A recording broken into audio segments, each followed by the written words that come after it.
UP में BJP के mission 2022 में गति देंगे फाइटर प्लेन। पूर्वांचल एक्सप्रेसवे पर लड़ाकू विमान उतारने की तैयारी। 16 नवंबर को पीएम मोदी करेंगे 340 किलोमीटर लंबे पूर्वांचल एक्सप्रेसवे का उद्घाटन। सुल्तानपुर में एक्सप्रेसवे पर तैयार हैं 3 किलोमीटर से भी लंबे रनवे।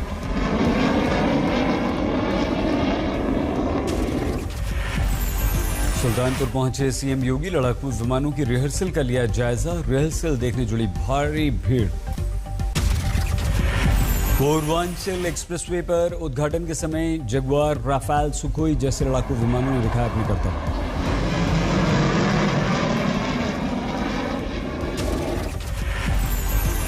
पूर्वांचल एक्सप्रेसवे पर टच एंड गो ऑपरेशन के तहत उतारे जाएंगे लड़ाकू विमान। रिहर्सल चल रही है। राहुल गांधी ने वर्धा में प्रशिक्षण कार्यक्रम में हिस्सा ले रहे कांग्रेसी कार्यकर्ताओं को डिजिटल संबोधन किया। कहा, हमें यह स्वीकार करना होगा कि बीजेपी और संघ की नफरत भरी विचारधारा कांग्रेस की राष्ट्रवादी विचारधारा पर भारी पड़ रही है। राहुल ने कहा, कांग्रेसी कार्यकर्ताओं को आक्रामक अंदाज में अपनी राष्ट्रवादी विचारधारा का करना होगा प्रचार प्रसार। दूर करें डर और दर्द। राहुल गांधी ने किया प्रश्न, हिंदू और हिंदुत्व एक ही हैं तो दो अलग अलग नाम क्यों? राहुल ने किया प्रश्न, क्या सिख और मुसलमानों को पीटना, अखलाक की हत्या करना हिंदू धर्म है? राहुल गांधी बोले, मैंने उपनिषद पढ़े हैं, किसी भी धार्मिक ग्रंथ में निर्दोष की हत्या का उल्लेख नहीं। आज के हिंदुस्तान में बीजेपी आरएसएस ने नफरत फैला दिया है।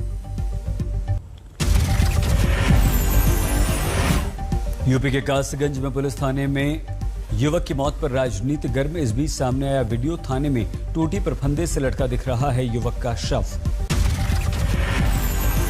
कासगंज के पुलिस थाने में मृत पाए गए युवक की पोस्टमार्टम रिपोर्ट आई सामने। फंदा लगने से मौत का उल्लेख। कासगंज केस में मजिस्ट्रेट जांच के आदेश। अब तक 5 पुलिसकर्मी निलंबित, 2 लाइन हाजिर।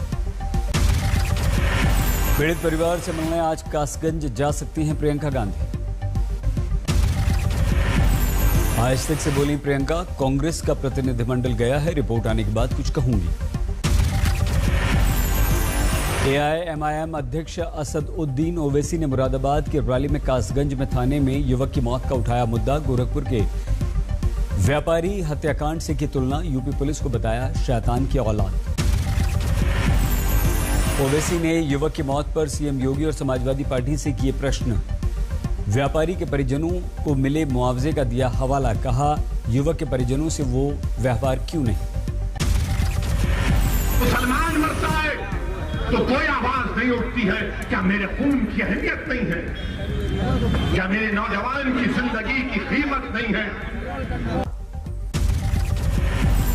ओवैसी ने अखिलेश पर किए करारे वार। अखिलेश को जिन्ना की तरफदारी वाले बयान पर दी नसीहत। जिन्ना को भारत तोड़ने वाला और बंटवारे का जिम्मेदार बताया। ओवैसी ने संघ की पोशाक पर कसा व्यंग्य। कहा, हमें न सिखाएं सबक, आजादी की लड़ाई के समय नहीं पैदा हुआ था संघ। कासगंज में पीड़ित परिवार से मिले कांग्रेस के नेता सलमान खुर्शीद। कानूनी कार्रवाई का विश्वास दिया। बोले, हाईकोर्ट से लेकर सुप्रीम कोर्ट तक करूंगा न्याय की गुहार। बीजेपी नेता अमित मालवीय ने राशिद अल्वी के बयान को दिया ट्विस्ट। राशिद अल्वी पर लगाया आरोप, जय श्री राम बोलने वालों को बता रहे हैं निशाचर। ट्वीट किया अल्वी का आधा बयान। जय श्री राम का नारा लगाते हैं वो सब मुनि नहीं, वो निश्चय है। राशिद अल्वी ने बीजेपी पर आधा अधूरा बयान प्रचारित करने का लगाया आरोप। कहा, मैंने देश में राम राज्य की हिमायत की। साथ ही कहा, कुछ लोग जय श्री राम का नारा लगाकर करते हैं गुमराह। ऐसे लोगों से रहना होगा सावधान। भारत के अंदर राम राज्य आना चाहिए, लेकिन राम राज्य कैसा होगा? राम राज्य में नफरत की कोई जगह नहीं होगी। गाजियाबाद पुलिस की गौ तस्करों से मुठभेड़ पर सवाल। मुठभेड़ में 7 गौ तस्करों को पैर में करीब एक ही जगह पर लगी गोली से उपजा शक।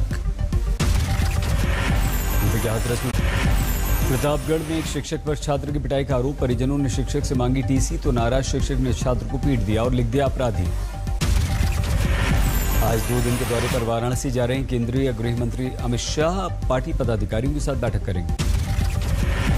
2022 के लिए संगठन की सबसे बड़ी बैठक को संबोधित करेंगे अमित शाह। नई रणनीति पर होगा मंथन। आजादी पर कंगना रनौत के विवादित बयान पर गर्मा गई राजनीति। कांग्रेस ने राष्ट्रपति को लिखी चिट्ठी। आजादी पर कंगना के विवादित बयान के बाद एनसीपी के नेता और मंत्री नवाब मलिक की गिरफ्तारी की मांग। कहा कंगना से वापस लिया जाए पद्मश्री। राजस्थान में कैबिनेट विस्तार को लेकर सरगर्मी जारी। आज सोनिया से मिले सचिन पायलट। पीएम मोदी ने लॉन्च की आरबीआई की 2 योजनाएं, खुदरा प्रत्यक्ष योजना और एकीकृत लोकपाल योजना की शुरुआत। पीएम ने कहा छोटे निवेशकों को आज की स्कीम से होगा लाभ। निवेशक सरकारी योजनाओं में कर सकेंगे निवेश। जम्मू कश्मीर में आतंकवादियों से सुरक्षा बलों की मुठभेड़। श्रीनगर और कुलगाम में हुई मुठभेड़ में 3 आतंकवादी मारे गए।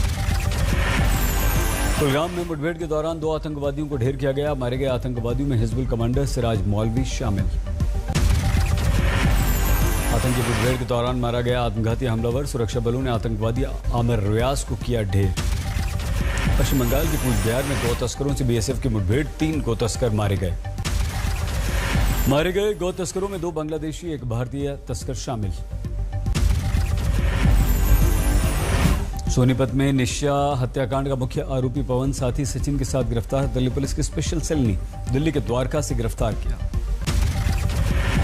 पुलिस ने पवन की लाइसेंसी पिस्टल भी बरामद की। इसी पिस्टल से हत्या का शक।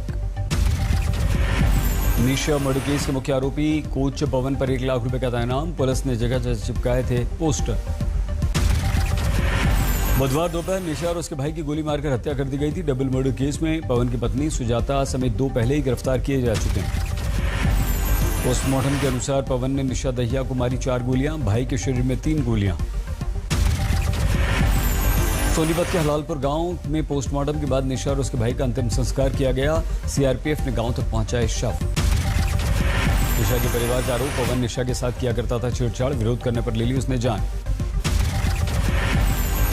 परेशान भी कर रहा था इस लड़की को। परेशान किस लिहाज से? अब मेरे को ऐसे मोलेस्ट भी किया है क्योंकि मेरे को पता चला है, यहीं आकर के पता चला, मेरे को तो नहीं बताया तो गलत। जानलेवा हमले में बाल बाल बची निशा की मां। होश में आने के बाद बताया पवन ने पहले निशा को गोली मारी, फिर भाई को और फिर मां को निशाना बनाया। डबल मर्डर केस को लेकर हलालपुर गांव में गुस्से का माहौल। खाप पंचायत ने सख्त कार्रवाई की मांग की। अकेडमी में महिला कोच नियुक्त करने की मांग। वायु प्रदूषण की जबरदस्त चपेट में देश की राजधानी दिल्ली। दिल्ली एनसीआर में घने स्मॉग का संकट। दिल्ली में स्मॉग ने राहगीरों के लिए पैदा की मुसीबत। सुबह 5:30 बजे सफदरजंग इलाके में विजिबिलिटी सिर्फ 200 मीटर रही। दिल्ली के पालम में विजिबिलिटी का संकट। सिर्फ 500 मीटर के आगे देख पाना हुआ मुश्किल। राजधानी की आबो हवा में धूल और धुएं भरी धुंध का छाया गुबार। पराली गाड़ियों का धुआं बन रहा है जहर। वजीरपुर जहांगीरपुरी की हवा में सबसे ज्यादा प्रदूषण का जहर। दोनों जगहों पर 700 के पार एयर क्वालिटी इंडेक्स। दिल्ली के आनंद विहार इलाके में प्रदूषण खतरनाक स्तर पर 670 तक पहुंचा AQI।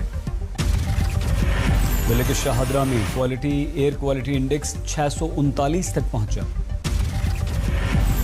दिल्ली के केजी मार्ग इलाके में घना कोहरा। बेहद कम रही दृश्यता। जबरदस्त पोल्यूशन। दिल्ली के कनॉट प्लेस और अक्षरधाम इलाके में लोगों को धुंध का करना पड़ा सामना। जबरदस्त पोल्यूशन। दिल्ली से सटे नोएडा में प्रदूषण का साफ असर। एयर क्वालिटी इंडेक्स पहुंचा 545 के पार। राजस्थान के अलवर में फर्राटा भरती स्कॉर्पियो कार में लगी आग। ड्राइवर घायल। ड्राइवर और स्कॉर्पियो सवार ने कूदकर बचाई मुश्किल से अपनी जान। हाथरस में रफ्तार का कहर। बेकाबू बस बियर बार में घुसी। 3 लोग घायल। बेकाबू बस ने कई गाड़ियों को क्षतिग्रस्त किया। मुंबई के मानखुर्द इलाके में एक इमारत में लगी भीषण आग। आग पर काबू पाने के लिए 12 दमकल की गाड़ियों का इस्तेमाल। जोरदार बारिश से लगातार दूसरे दिन चेन्नई का बुरा हाल। आंध्र के तिरुपति में भारी बारिश के बाद पानी भरा, मंदिर के आसपास घुटनों तक पानी ही पानी।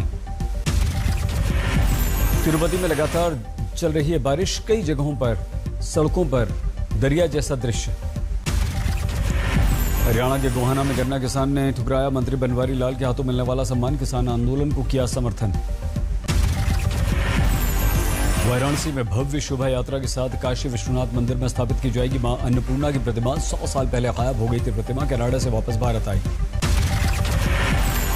सुकमा में नक्सल प्रभावित इलाके में एसपी और कलेक्टर पहुंचे, ग्रामीणों की समस्याएं सुनी।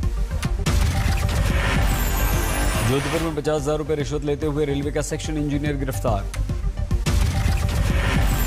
मिर्जापुर में बीजेपी नेता के बेटे के साथ विवाद में 2 समुदायों में जमकर पथराव। पटाखे चलाने का विरोध करने पर भिड़ गए पड़ोसी, तलवारों से हमला। दबंगों ने युवक को बना लिया बंधक, पैसे के लेन देन में फंसाने के लिए पैसों में असलाह रखकर वीडियो बनाने का आरोप।